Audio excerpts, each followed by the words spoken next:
வானிடு வில்லின் வரவறியா வாய்மையால் கால்நிலம் தோயா கடவுளை யான்நிலம் சென்னியுற வணங்கி சேர்ந்தும் எம் உள்ளத்து முன்னியவை முடிக என்ற கடவுள் வாழ்த்தோடு இந்நிகழ்ச்சியை தொடங்குகிறோம். நேயர்கள் அனைவருக்கும் எங்கள் உளம் கனிந்த வணக்கங்கள். பூசா வேளாண் செய்திகள்.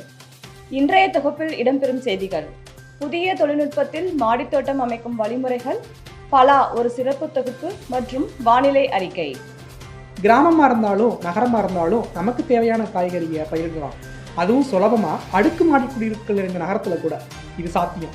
மழை வளமும் மண் வளமும் இருந்தால் மட்டும்தான் சாத்தியமாகும் அப்படின்னு நினைக்கிறவங்களுக்கு சற்று பறந்திருக்கும் பால்கனியில் கூட இதை வெற்றிகரமாக சாத்தியமாக்கலாம் என்கிறத விளக்கு வருகிறார் தமிழகத்தைச் சேர்ந்த வேளாண் பொறியாளர் திரு பிரிட்டோராஜ் அவர்கள்.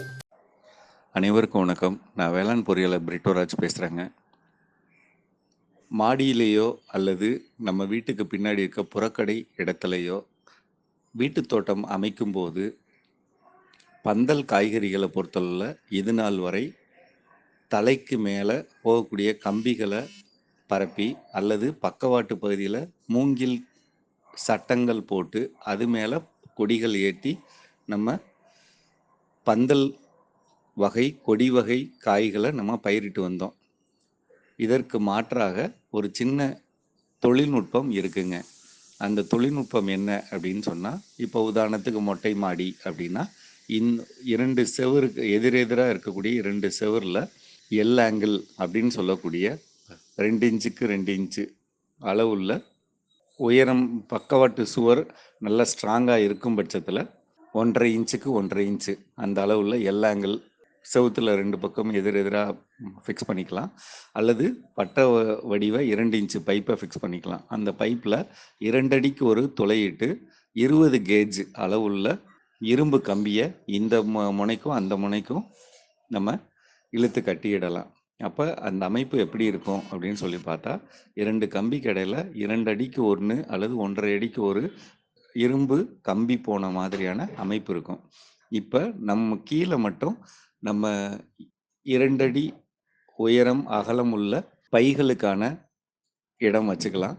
அந்த பைகளில் போதுமான அளவு மண் மற்றும் அடி உரம் இட்ட கலவை, அந்த கலவையை அந்த பையில் போட்டு நம்மளுடைய விதைகளை எப்பவும் நம்ம எப்படி வளர்ப்போமோ அது மாதிரி நம்ம போட்டு கொடிகளை இந்த கம்பிகள் மேலே படர விடலாம். இப்படி செய்கிற இந்த தொழில்நுட்பத்தால் நமக்கு என்ன நன்மை கிடைக்கும் அப்படின்னு சொன்னால், குறுகிய இடத்துல அதிகமான எண்ணிக்கையிலான படரும் வகை தாவரங்களை பயிரிடலாம். இந்த கொடி வகை பயிர்கள் ஒரு லைனில் இருக்குது அப்படின்னா, இந்த ஒரு லைனில் பீர்க்கங்காய் போட்டிருக்கோம் அப்படின்னா, அடுத்து ஒரு 4 அடி தள்ளி இன்னொரு லைன் இதே மாதிரி பண்ணோம்னா அதில் பீர்க்கங்காயோ கோவக்காயோ சுரக்காய் பாகற்காய் அந்த மாதிரி நம்ம போடலாம். இதனால் மாடியில் மொட்டை மாடியில் ஒரு 1200 சதுரடி இடம் அப்படின்னு சொன்னால், ஒரு பகுதி நம்ம பைகள் வைத்து கொள்ளக்கூடிய வகையிலான பயிர்கள் வச்சுக்கிட்டோம் அப்படின்னு சொன்னாலும், ஒரு பகுதியில் நம்ம கொடி வகை பயிர்களை பயிரிடலாம். இதில் ரொம்ப முக்கியமாக நம்ம பயிரிட வேண்டிய பயிர்கள் அப்படின்னு பார்த்தா, அவரை, பல்வேறு வகையான அவரைகள், பல்வேறு வகையான பீன்ஸ் ரகங்கள், பொரியல் தட்டை அப்படின்னு சொல்லக்கூடிய உணவுக்கான தட்டை பயிர், இது மாதிரியான பயிர்களை நம்ம பயிரிடலாம். வீட்டோட புறக்கடையில், அதாவது வீட்டுக்கு பின்னாடி இருக்கக்கூடிய காம்பவுண்ட் சவருக்கும் நம்ம வீட்டுக்கும் இடையில இருக்கக்கூடிய பகுதியில் அதிகமான வெயில் கிடைக்குது, இந்த இடத்துல என்னால் ஒரு கொடி வகை பயிரை நம்ம பயிரிடலாம் அப்படின்னு சொன்னால், வீட்டோட நீளத்துக்கு ஏற்ற மாதிரி 10 அடிக்கு ஒரு 2 இன்ச்சு பைப்பு அல்லது 1.5க்கு 1.5 அளவுள்ள இரும்பு எல் ஆங்கிள் பூமிக்குள்ளே பதிச்சுக்கலாங்க.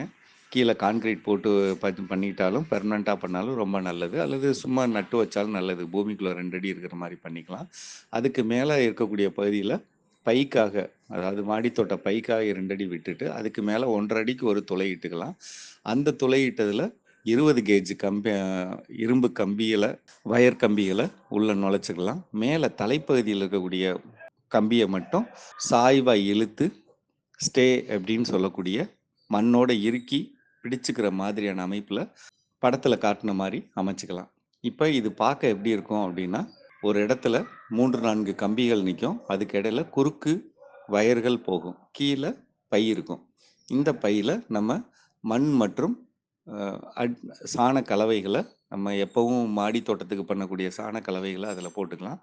இதில் நம்ம பல்வேறு வகையான கொடி வகை பயிர்களை வயர்கள் மேலே ஏற்றி விடலாம். ஆரம்ப காலத்தில் அதில் ஏற்றுறதுக்கு ஒரு நூல் பயன்படுத்தி அந்த வயரில் ஏற்றி விட்டுறலாம். ஏற்றுனதுக்கப்புறம் அது மேலேயே படரும்.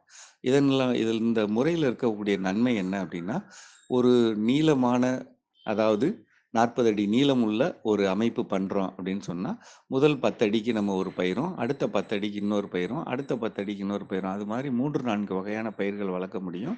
முக்கியமாக பீர்க்கங்காய், சொரக்காய், புடலங்காய், பாவக்காய், கோவக்காய், அதே மாதிரி பீன்ஸு, அவரைக்காய், பொரியல் தட்டை போன்ற தட்டைப்பயிறு, இதெல்லாம் நம்ம எளிமையாக வளர்க்க முடியும். இதனால் குறைந்த இடத்துல அதிகமான பயிர்களை தொடர்ந்து செய்கிறதுக்கு வாய்ப்பு இருக்குங்க. இந்த முறையில் இது ஒரு வரிசை அப்படின்னு சொன்னால், இதே மாதிரி வாய்ப்பு இடம் இருக்கிறவங்க இதே மாதிரி 2 வரிசையோ 3 வரிசையோ போடலாம். அப்படி செய்கிறப்ப ஒரு வரிசை ஒரு பயிரும், அடுத்தடுத்த வரிசைகள் மற்ற பயிரும் பண்ணலாம். இந்த படத்தை பாருங்க, உங்களுக்கு எளிமையாக புரியும். பொதுவாக இதனால என்ன பெரிய நன்மை அப்படின்னா, குறைந்த இடத்துல அதிகமான லாபம் தரக்கூடிய பயிர்களை நம்மளால வளர்க்க முடியும். இதுதான் நம்ம இந்த தொழில்நுட்பத்தில் சொல்றது. நன்றிங்க. சுண்டி இழுக்கும் மனமும் அறுசுவையும் ஊட்டச்சத்தும் நிறைந்தது பலா. பலா பழுத்த பசும்புன் அறியல் என்று முக்கணிகளில் ஒன்றான பலாவின் சிறப்பியல்புகளை 18 பாடலிலேயே விளக்கியுள்ளார் புலவர் கபிலர் அவர்கள்.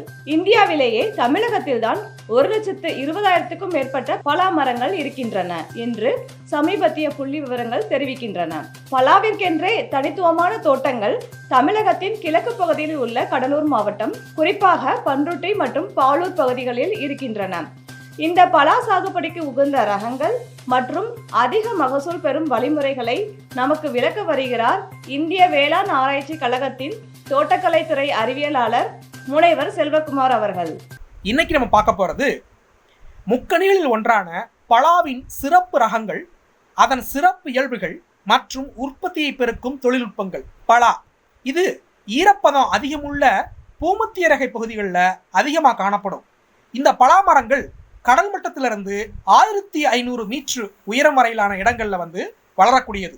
சில இடங்கள்ல மட்டும்தான் இது முறையான விவசாய முறைகளின்படி முழுமையான தோட்டங்களாக வளர்க்கப்படுகிறது. பெரும்பாலும் மற்ற பழத்தோட்டங்களில் துணைப்பயிராவோ வீட்டு தோட்டங்களிலேயோ வளர்க்கப்படுகிறது. உலகினுடைய சில இடங்கள்ல மட்டும்தான் பழங்களின் அரசன் என்று சொல்லப்படுகிறது. பலாவை பொறுத்த மட்டும் தென்னிந்தியாவில் 2 வகைகள் காணப்படுகிறது. ஒன்று கூலச்சக்கா, சிறிய நாருடைய மிக இனிப்பான சுளைகள் கொண்டது. 2வது கூலப்பழம், பெரிய சுவையான விற்பனைக்கேற்ற சுளைகள் கொண்டது. இவை இல்லாம இலங்கையில தேன் பலா எல்லோராலும் சுவைக்கப்பட்ட ஒரு மிகச்சிறந்த ரகமாகும். இந்தியாவில் அறிமுகப்படுத்தப்பட்ட சிலோன் பலா மற்றும் சிங்கப்பூர் பலா மிக விரைவில் பழம் தரக்கூடியது. பண்ருட்டினாலே நம்ம ஞாபகத்துக்கு வர்றது பலாப்பழம் தான். இந்த பலாப்பழத்துக்கு உரித்த ஒரு சுவை இருக்கு. தமிழ்நாடு பூரா பலாவை விளைவிச்சாலும் பண்ருட்டி பழத்துக்குன்னே ஒரு தனியான இடம் சந்தையில் இருக்கு. ஏன்னா பண்ருட்டி பகுதியில் உள்ள மண் வளம் தட்பவெப்பநிலை தான். செம்மண் பகுதியான பண்ருட்டியில் சொரத்தூர், நெய்வேலி, பணிக்கன்குப்பம், கீழக்குப்பம், நடுக்குப்பம், பிள்ளையார்குப்பம், கீழ்மாம்பட்டு, மேல்மாம்பட்டு, கடாம்புலியூர், மருங்கூர், காட்டுக்கூடலூர், சிறுதொண்டாமாதேவி, தாளம்பட்டு, காளிக்குப்பம், நடுப்பட்டு, புலியூர் காட்டுவாகை, அரசடிக்குப்பம் ஆகிய பகுதிகளில் 800க்கும் மேற்பட்ட ஹெக்டேர் நிலப்பரப்பில் பண்ருட்டி பலா வேளாண் செஞ்சுட்டு வராங்க. பண்ருட்டி பலாப்பழத்தில் மணிக்கட்டுகள் அடர்த்தியாகவும் நீளமாகவும் ரொம்ப இனிப்பாகவும் இருக்கும்.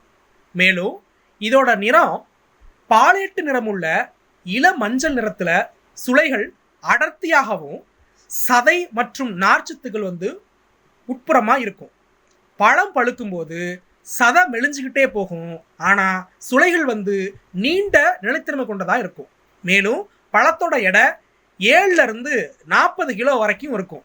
அதோடு இல்லாமல் மார்ச் மற்றும் ஜூன் மாதங்களில் மட்டும் இல்லாமல் பருவம் இல்லாத காலகட்டங்களான அக்டோபர் இல்லைன்னா டிசம்பர் மாதங்களில் பண்ருட்டி பலா பழங்களை நிறைய தரக்கூடிய தன்மை இருக்கு. பலாப்பழத்தை ஜூன் மாசத்துல இருந்து டிசம்பர் மாசம் வரைக்கும் நடவு செய்யலாம். நிலத்தை நன்றா உழுது 1 மீட்டர் அகலம் 1 மீட்டர் ஆழமுள்ள குழிகள் எடுக்கணும். பின்பு குழிகள்ல செடிகள் நடுவதற்கு 10 நாளைக்கு முன்னாடி நடவு குழியில 75% தொழு உரம் இடணும். விதை மூலம் உற்பத்தி செய்த கன்றை நல்ல காய்ப்புள்ள தாய் மரத்துல ஒட்டு கட்டி நடவு செய்யலாம். பிறகு 1 மாசம் வரைக்கும் 2 முறையும் பிறகு 1 முறையும் தண்ணீர் கொடுக்கணும். 2வது வருஷம் 15 நாட்களுக்கு ஒரு முறை தண்ணீர் கொடுக்கணும். 3வது வருஷம் கோடை இருந்தா மட்டும்தான் தண்ணி கொடுக்கணும். அடுத்தடுத்த ஆண்டுகள்ல பருவமழையே போதுமானதா இருக்கும். செடிகளை நல்லா வளர்ற வரைக்கும் களைகள் இல்லாம பாத்துக்கிறணும். மரங்களுக்கு நல்ல சூரிய ஒளி கிடைக்குமாறு கிளைகளை வெட்டி பராமரிக்கணும். பலாமரத்துக்கு வருஷத்துக்கு 10 கிலோ தொழு உரம், தழைச்சத்து, மணிச்சத்து, சாம்பல் சத்து 1 கிலோ கலந்து மரத்துக்கு கொடுக்கணும். வருஷம் 1 மடங்கு சேர்த்து கொடுத்துக்கிட்டே வரணும். 6 வருஷத்துக்கு பிறகு ஒவ்வொரு மரத்துக்கும் 50 கிலோ தொழு உரமும், தழைச்சத்து, மணிச்சத்து, சாம்பல் சத்து கலந்து 2 கிலோ அளவும் கொடுத்து நீர் பாய்ச்சணும். இவ்வாறு பலாமரத்திற்கு மேலாண்மை செய்வதன் மூலம் அதிகமான மகசூலை நமக்கு பலாமரத்திலிருந்து கிடைக்க செய்யலாம். வானிலை அறிக்கை. வரும் ஆகஸ்ட் 31 முதல் செப்டம்பர் 4ஆம் தேதி வரை தமிழகத்தின் பெரும்பாலான பகுதிகளில் லேசானது முதல் மிதமானது மழை பெய்யக்கூடும். மேலும் கடல் காற்றின் வேகம் 40 முதல் 50 கிலோமீட்டர் வேகத்தில் வீசக்கூடும் என்பதால் மீனவர்கள் கடலுக்குள் மீன்பிடிக்க செல்ல வேண்டாம் என்று அறிவுறுத்தப்படுகிறார்கள்.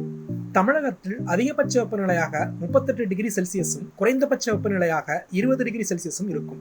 தற்போது நிகழும் தட்பவெப்பநிலை காரணமாக கத்திரியில் காய் மற்றும் தண்டு துளைப்பான் தாக்கம் அதிகரிக்கும் என்பதால் வேப்பங்குட்டைச்சாறு 5% வீதம் தெளிக்குமாறு கேட்டுக்கொள்ளப்படுகிறார்கள். மல்லிகை பூச்செடியில் மொட்டு துளைப்பான் தாக்கம் அதிகமாக இருக்கும் என்பதால் இதனை கட்டுப்படுத்த பேசிலஸ் துரிஞ்சியன்சிஸ் 1 லிட்டர் தண்ணீரில் 2 கிராம் கலந்து தெளிக்குமாறு கேட்டுக்கொள்ளப்படுகிறார்கள்.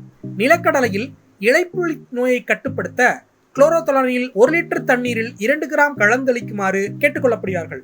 தற்போது வரும் மிதமான மழை காரணமாக மஞ்சள் பயிரில் கிழங்கு அழுகல் நோய் தாக்கம் இருக்கும் என்பதால் இதனை கட்டுப்படுத்த 1% போர்டிஎக்ஸ் கலவையோ அல்லது 1% காப்பராக்சி குளோரைடையோ கலந்தளிக்குமாறு அறிவுறுத்தப்படுகிறார்கள். ஒவ்வொரு மாதமும் ஒன்றுவிட்ட புதன்கிழமைகளில் யூடியூப் சேனலில் ஒளிபரப்பாகும் எங்களது பூசா வேளாண் செய்திகளை சப்ஸ்கிரைப் செய்யுங்கள். மேலும் எங்களது முகநூல் மற்றும் ட்விட்டர் பக்கங்களிலும் எங்களை பின்தொடருங்கள். இந்த நிகழ்ச்சி குறித்த சந்தேகங்கள் மற்றும் மேலும் விவரங்கள் பெற எங்கள் வாட்ஸ்அப் எண் 9560297502 என்ற எண்ணில் தொடர்பு கொள்ளுங்கள். மேலும் பல சுவாரஸ்யமான தகவல்களுடன் எதிர்வரும் நிகழ்ச்சி செப்டம்பர் 14ஆம் தேதி அன்று மீண்டும் சந்திப்போம். இந்திய வேளாண் ஆராய்ச்சி கழகத்தின் சார்பாக நேயர்கள் அனைவருக்கும் ஆசிரியர் தின நல்வாழ்த்துக்கள். நன்றி, வணக்கம்.